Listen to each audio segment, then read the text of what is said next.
नमस्कार साथियों, कैसे हो आप लोग। मैं आशा करता हूं कि आप सभी अच्छे होंगे और आपकी पढ़ाई भी बहुत ही अच्छी चल रही होगी। तो साथियों, आज का ये क्लास आपके लिए बहुत ज़्यादा इम्पोर्टेंट है, क्योंकि आज के क्लास में हम लोग पढ़ने वाले हैं 12th क्लास के फिजिक्स का top 40 very very important objective question. और साथियों, ये 40 ऐसे प्रश्न है जहां से आपके पेपर में हर एक बार प्रश्न देखने को मिलता है।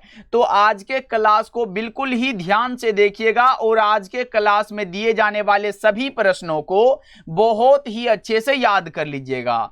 ओके जी, तो चलिए फिर क्लास को स्टार्ट करते हैं। और पहला नंबर सवाल आपके सामने है, तो भाई मेरे आप लोग भी आंसर को लगाते चलिएगा और एक एक प्रश्नों को बहुत अच्छे से याद कर लीजिएगा। ऐसे आंसर लगाने से सभी प्रश्न आपको क्लास में बहुत अच्छे से याद भी हो जाएगा। देखिए, यहां पे पहला नंबर सवाल है कि आवेश के रैखिक घनत्व का सही सूत्र क्या होगा। यह प्रश्न कई बार आपके पेपर में पूछा गया है कि आवेश के रेखीय घनत्व का सूत्र क्या होगा। तो आवेश के रेखीय घनत्व को हम लेमडा द्वारा दर्शाते हैं और लेमडा बराबर क्यू बाई एल होता है, यानी कि प्रति एकांक लंबाई में, क्या मेरे भाई याद रखिएगा, प्रति एकांक लंबाई में आवेश का जो परिमाण होगा वो आवेश का रैखिक घनत्व कहलाएगा। तो वही बात यहां पे लिखा गया है। आपका सही जवाब ऑप्शन नंबर ए हो जाएगा। 1 नंबर सवाल का जवाब ऑप्शन नंबर ए याद रखिएगा। इसी तरह से आप लोगों से पृष्ठ घनत्व पूछेगा तो पृष्ठ घनत्व को सिग्मा द्वारा दर्शाते हैं और सिग्मा बराबर क्या होता है, क्यू बटा में ए होता है। प्रति एकांक क्षेत्रफल में आवेश का परिमाण, यहाँ पे आवेश का पृष्ठ घनत्व होगा और एक आवेश का आयतन घनत्व होता है जिसे रो द्वारा दर्शाते हैं और रो बराबर क्यू बटा में भी होता है। प्रति एकांक आयतन में आवेश का परिमाण आवेश का आयतन घनत्व कहलाता है। यहां से 3 प्रश्न बन सकता था जो मैंने आपको बता दिया। मेरे भाई ये तीनों आपको याद रखना है। आइए दूसरा नंबर सवाल को देखते हैं। यहां पे प्रश्न आपके सामने है और पूछ रहा है कि यहां पे रैखिक आवेश घनत्व किसके बराबर होता है। ये प्रश्न देखो बराबर पूछा जाता है मेरे भाई। तो अभी जस्ट मैंने बताया रैखिक घनत्व के लिए कि लेमडा बराबर क्या होता है, क्यू बटा में एल होता है। यहां पे देखो ना, ये प्रति एकांक लंबाई है और ऊपर में आवेश है, तो बस यही बात है, प्रति एकांक लंबाई पर आवेश। ऑप्शन नंबर ए आपका बिल्कुल करेक्ट हो जाएगा। 1 का सही जवाब ए हो जाएगा। चलो यहाँ पे 2 का ए होगा ना मेरे भाई। चलो आगे बढ़ते हैं। यहाँ पे बताइएगा, प्रश्न ये है कि विद्युत क्षेत्र की तीव्रता का एसआई मात्रक क्या होगा। भैया ये नहीं पता है। विद्युत क्षेत्र की तीव्रता को हम ई द्वारा दर्शाते हैं और ई बराबर एफ अपॉन क्यू फॉर्मूला होता है। तो यहाँ से बल का मात्रक न्यूटन होगा, चार्ज का कूलम, तो न्यूटन प्रति कूलम हो जाएगा। 3 का ऑप्शन नंबर ए याद रखिएगा। अब देखो, इसका दूसरा मात्रक भी होता है वोल्ट प्रति मीटर, भी आपको याद रखना है। न्यूटन प्रति कूलम आए या फिर वोल्ट प्रति मीटर आए, ये दोनों विद्युत क्षेत्र की तीव्रता का ही मात्रक है। समझ गए। चलिए चौथा नंबर सवाल को देखते हैं। पूरे 40 ऑब्जेक्टिव को याद कर लीजिएगा मेरे भाई, बार बार पूछे जाने वाले प्रश्नों को देख रहे हैं हम लोग। देखो यहाँ पे है, किसी आवेशित खोखले गोले के अंदर विद्युत क्षेत्र कैसा होता है, तो शून्य होता है। सही जवाब आपका ऑप्शन नंबर बी हो जाएगा। ये प्रश्न कई बार पेपर में आया हुआ है। चलिएगा, 5वां नंबर सवाल आपके सामने ये रहा और आपको बताना है कि वान डी ग्राफ जनित्र एक ऐसी विद्युत स्थैतिक युक्ति है जिससे उत्पन्न होता है। क्या उत्पन्न होता है, तो केवल हाई वोल्टेज उत्पन्न होता है, उच्च वोल्टता उत्पन्न होता है मेरे भाई। ऑप्शन नंबर आपका बी करेक्ट हो जाएगा। चलिए यहाँ पे 6 नंबर सवाल आ चुका है आपके सामने। और उससे पहले मेरे भाई, अगर आप साइंस स्ट्रीम से हो और आपका सब्जेक्ट फिजिक्स केमिस्ट्री और बायोलॉजी है तो आप हमारे द्वारा तैयार इंपॉर्टेंट क्वेश्चन का नोट्स जरूर ले लीजिएगा, क्योंकि ये आपको पीडीएफ नोट्स व्हाट्सएप पे दिया जाएगा और इसमें सिर्फ इंपॉर्टेंट क्वेश्चन को पढ़ना है। यानी कि इसमें आपको ज्यादा नहीं पढ़ना है। अभी तक आपने कुछ नहीं भी पढ़ा है तो ये सारा इंपॉर्टेंट क्वेश्चन आपके लिए बनाया गया है। तो मेरे भाई इसका चार्ज मात्र 199 है, जिसमें कि आपको ऑब्जेक्टिव सब्जेक्टिव जिस तरह से एग्जाम में आ सकता है सारा कुछ आपको यहां पे मिल जाएगा। तो कॉल या मैसेज कर लीजिएगा 70 70 82 16 85 नंबर पे। और मैं बता दूं, चाहे आप हिंदी मीडियम से हो या फिर इंग्लिश मीडियम से हो, ये दोनों के लिए तैयार है।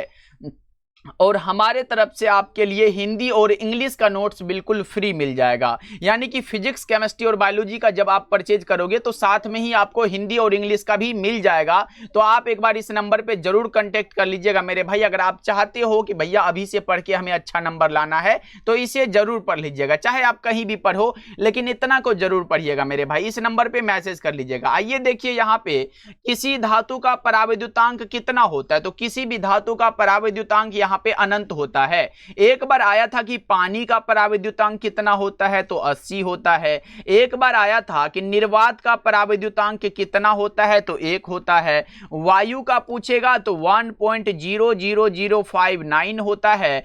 और इसी तरह एक और आता है बेंजीन का मेरे भाई, तो बेंजीन का कितना होता है, 2.3 होता है। और अगर आपसे टेफ्लॉन पूछेगा, टेफ्लॉन का 2.1 याद रखिएगा। ये सभी ऐसे प्रश्न है जो पेपर में छपने वाले हैं, तो मेरे भाई याद रखिएगा और इस नंबर पे कांटेक्ट कर लीजिएगा। आइए देखिए प्रश्न यहाँ पे 7 नंबर सवाल है। ये पूछा जा रहा है कि किसी संधारित्र की धारिता निर्भर नहीं करती है, किस पर निर्भर नहीं करती है। तो भैया जी C बराबर एप्सिलॉन नोट A बटा में D होता है। तो आपने तो कहा था इसमें Q यानी कि आवेश कहीं नहीं दिखा, तो ये आवेश पर निर्भर नहीं करता है। 7 का right answer option number C हो जाएगा। चलिए 8 नंबर सवाल ये रहा कि विद्युत वाहक बल की क्या विमा है। विद्युत वाहक बल की विमा बताएंगे मेरे भाई। तो आपने पढ़ा होगा इलेक्ट्रोमोटिव फोर्स के लिए E बराबर W/Q होता है। यहां से वर्क डन, ये वर्क डन का क्या होगा, ml2 T इनवर्स 2 होता है बटा में आवेश का IT लिखोगे आप लोग। और अगर ये IT है तो इसको हम ऊपर करेंगे तो ml2 हो जाएगा, और T देखो यहां पर भी ऊपर जाएगा तो T माइनस का 3 हो जाएगा, और ये I है तो ऊपर जाएगा तो इसमें इनवर्स लग जाएगा। तो मिला लो ml2 T inverse 3 I inverse. Correct answer आपका ऑप्शन नंबर D हो जाएगा मेरे भाई। आप याद रखिएगा I मतलब धारा, तो और इस धारा का मात्रक एम्पियर भी होता है, तो इसके जगह आप एम्पियर भी लिख सकते हो, I के जगह A भी लिख सकते हो। ओके चलो आगे बढ़ते हैं, अगला बताइएगा। 9 नंबर सवाल है कि एम्पियर घंटा मात्रक है, किसका मात्रक है। तो Q बराबर हमने क्या पढ़ा है, I और T पढ़ा है। तो I मतलब क्या होता है, धारा, और इसका मात्रक एम्पियर होता है, और यहाँ पे टाइम है तो सेकंड हो जाएगा। तो कहीं ना कहीं एम्पियर घंटा किसका, आवेश का मात्रक हो जाएगा ना। करेक्ट आंसर आपका ऑप्शन नंबर B हो जाएगा। समझ में आ रहा है बच्चा पार्टी, तो एक बार क्लास को लाइक कर लीजिएगा, और अगर आप हमारे साथ पहली बार जुड़ रहे हो तो सब्सक्राइब जरूर करते चलिएगा। इसी चैनल पे आपके लिए डेली क्लास होता है। चलो 10 नंबर सवाल आपके सामने है कि किलोवाट घंटा मात्रक है। किलोवाट घंटा किसका मात्रक है, ऊर्जा का मात्रक है। सही जवाब आपका B हो जाएगा। चलिए नेक्स्ट नंबर सवाल को देखते हैं।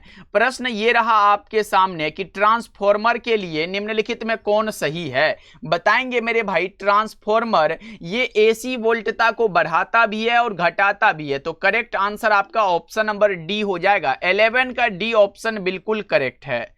चलिए 12 नंबर सवाल आपके सामने है। अपचाई ट्रांसफॉर्मर में कौन सी राशि घटती है। तो ये वोल्टेज घटती है। करेक्ट आंसर आपका ऑप्शन नंबर B हो जाएगा। क्या होगा, ऑप्शन नंबर B करेक्ट हो जाएगा। चलो जी आगे बढ़ते हैं। यहाँ पे प्रश्न है डायनेमो के कार्य का सिद्धांत आधारित है। तो डायनेमो का कार्य सिद्धांत विद्युत चुंबकीय प्रेरण पर आधारित है। किस पर आधारित है, विद्युत चुंबकीय प्रेरण पर आधारित है। ऑप्शन नंबर B हो जाएगा।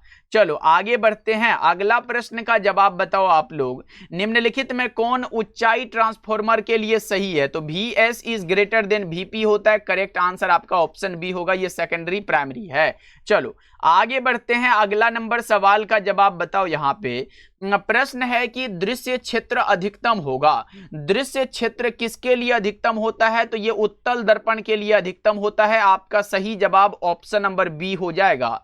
चलिए 16 नंबर सवाल को देखिए। यहाँ पे प्रश्न आ चुका है, और ये प्रश्न है कि पानी का अपवर्तनांक अगर 1.33 है तो पानी में प्रकाश की चाल क्या होगी। आप हमें बताएंगे क्या हो जाएगा। तो आपने न्यू बराबर क्या पढ़ा है मेरे भाई, आपने पढ़ा होगा कि C बटा में N होता है। C क्या है, प्रकाश की चाल है, जो कि 3 गुना 10⁸ मीटर बटा में सेकेंड होता है, और N पानी का अपवर्तनांक है तो 1.33 लिखोगे। आप इससे इसमें भागा देके निकालो तो मेरे भाई बचेगा 2.25 और गुना में ये जितना है ये सेम लिख दो, गुना में 10 पर पावर 8 मीटर प्रति सेकंड हो जाएगा। आपका सही जवाब ऑप्शन नंबर सी बिल्कुल सही होगा मेरे भाई। इसको आप लोग जरूर याद रखिएगा, ये पेपर में आया हुआ प्रश्न है। चलिए आगे बढ़ते हैं, अगला प्रश्न का जवाब बताइएगा। यहां पे ये प्रश्न है कि निम्नलिखित में कौन सा रंगीन विपथन को कम करने के लिए लेंसों में उपयोग किया जाता है। रंगीन विपथन को कम करने के लिए लेंसों में उपयोग करते हैं अवर्णक संयोग का। किसका करते हैं मेरे भाई? अवर्णक संयोग का उपयोग करते हैं। चलिए आगे बढ़ते हैं, अगला प्रश्न का जवाब बताएंगे कि संयुक्त सूक्ष्मदर्शी में प्रतिबिंब कैसा बनता है।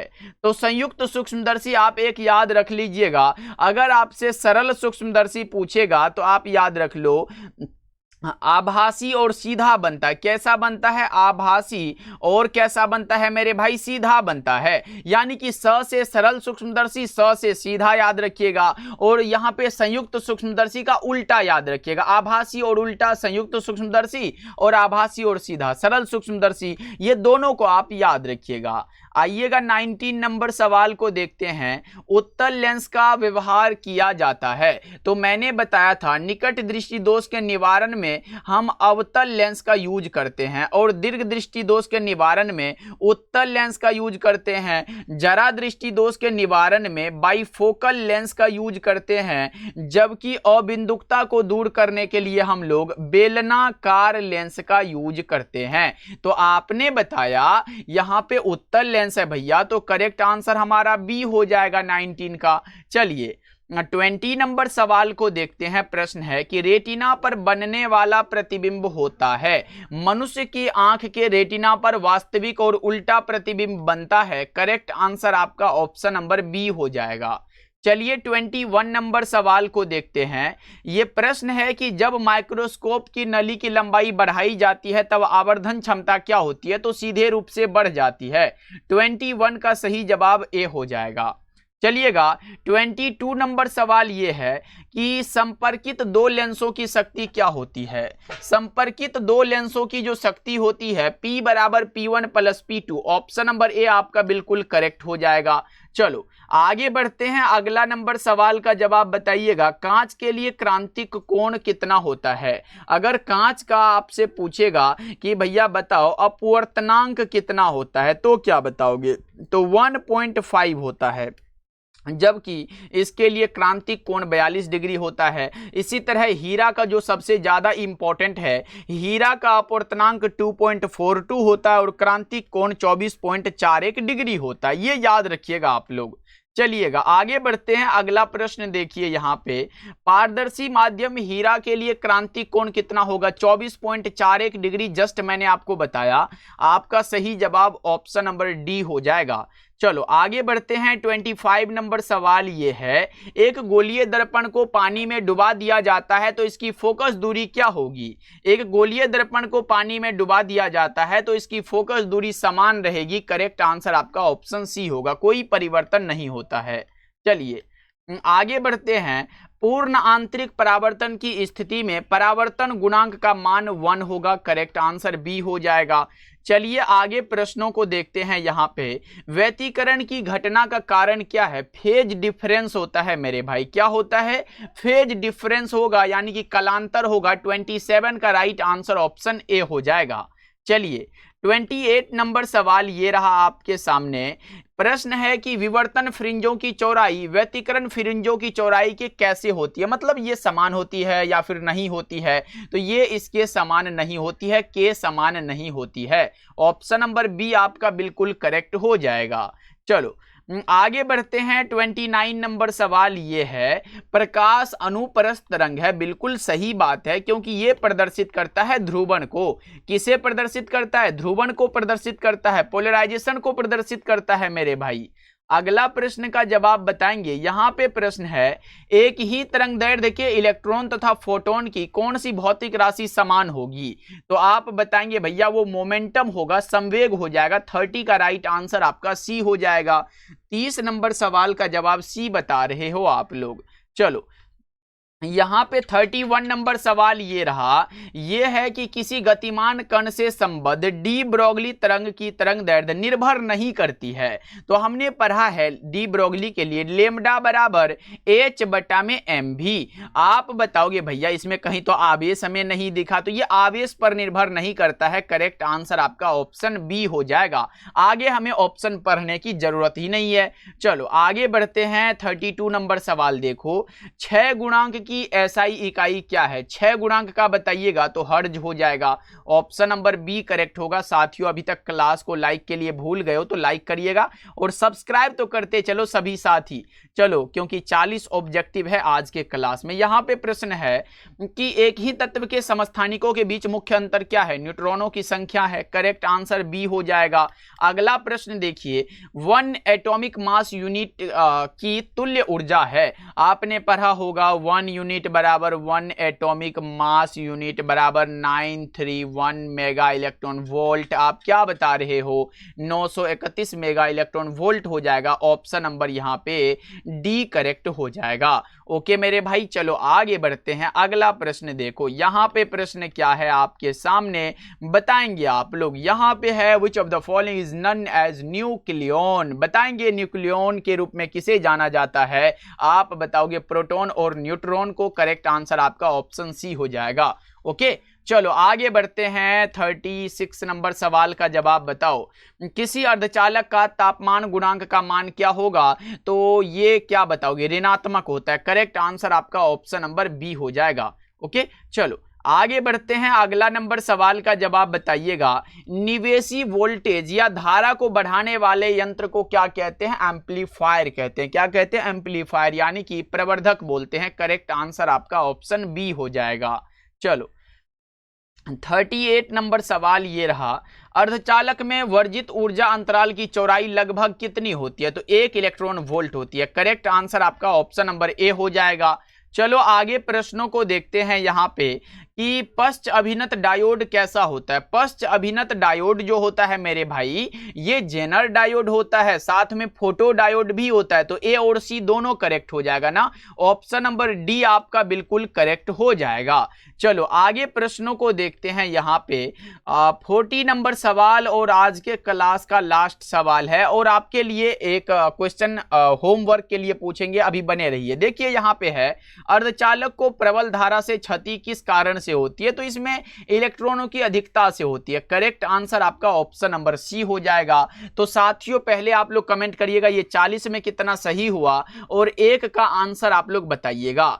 आप बताइएगा 9.46 गुना 10⁻15 मीटर, ये मेरे भाई किसका मान है? ये बताइएगा कि ये मेरे भैया जी किसका मान है, ये आप लोग कमेंट करके बताइएगा। ओके तो फिजिक्स से ही ये मैंने पूछा है, आप लोग जरूर कमेंट करके बताइएगा। और 40 में कितना सही हुआ ये बताइएगा। मेरे प्यारे साथी क्लास कैसा लगता है ये भी जरूर कमेंट करा करो, क्योंकि आपके कमेंट का इंतजार रहता है। सभी साथी जरूर कमेंट करिएगा। ओके मिलते हैं अगले क्लास में, तब तक अपना ध्यान रखिएगा। क्लास को लाइक कर लीजिएगा। मिलते हैं फिर।